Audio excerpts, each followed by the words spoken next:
Good morning. Welcome to this press conference of the President of the European Parliament, Roberta METSOLA. President, you have the floor.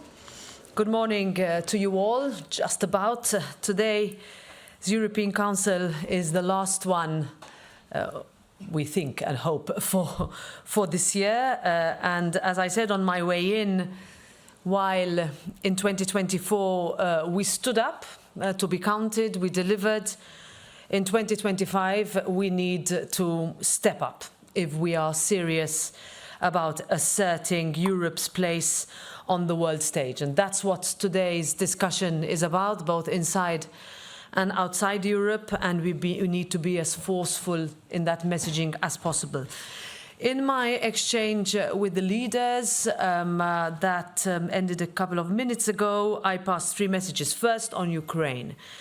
As we are nearing the third year of war, effectively the fourth winter, and with Ukrainians entering a few tough months ahead, we must step up our support. And this means agreeing on further sanctions against Putin and his allies and providing unwavering financial, humanitarian and military aid to Ukraine. At the end of the day, only a strong Ukraine can speak from a position of strength.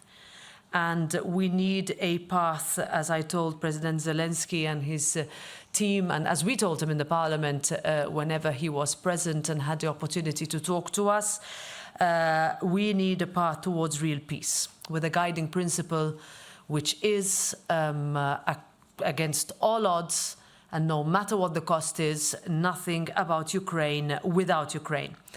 Second, when it comes to our broader neighborhood, we need to step up our presence and our engagement. Russian interference continues to destabilize Moldova, Georgia, and the Western Balkans, and our response must be decisive. Enlargement, as we discussed at the Western Balkans summit yesterday, is not just an aspiration. In fact, it is a geopolitical necessity, and this was not only said by the European Parliament and not only said by the member states, but also by our partners in the Western Balkans themselves. At the end of the day, delays only create space for others to undermine Europe's influence and values, as well as our continent's credibility in the world.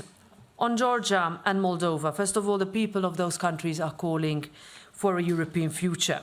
And we need to ensure that Europe answers their calls with action. On Moldova, and we spent a little bit of time on this with the leaders in particular, we must cushion the impact of Russia's expected halting of gas supply to Transnistria, which would effectively mean that Transnistria goes dark on the 1st of January.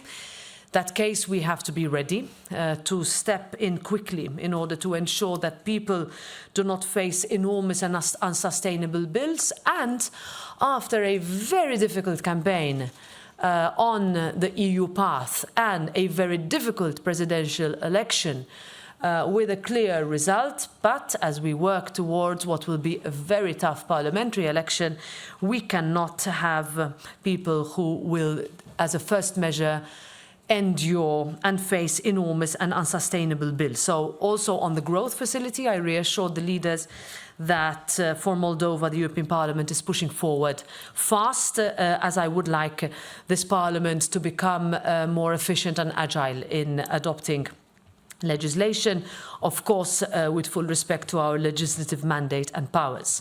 Third, we must step up our role in providing global leadership and resolving conflicts in the Middle East.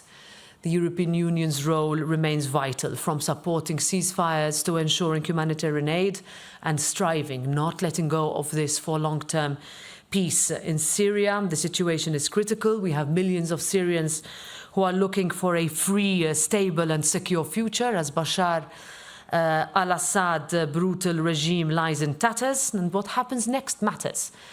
Whether there is a vacuum, who will fill it, what the risks are. Let's not forget also that there are minorities that need to be protected.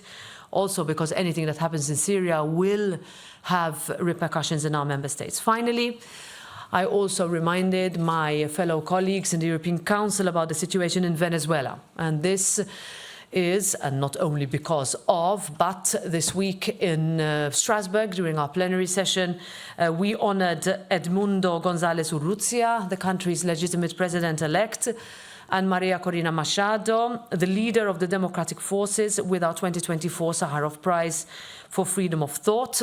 And our message was clear, and I encourage leaders to take this up also in their messaging, that we need to remain united by maintaining our support so that Edmundo González Urrutia can return home next month to take his rightful place as president. The choices we make now, essentially, against all this background and looking forward to 2025 being yet another challenging year, but which is a crucial one for Europe, is that whatever we do now, whatever we say, whatever decision we take will define our role and our legacy on the global stage. Thank you.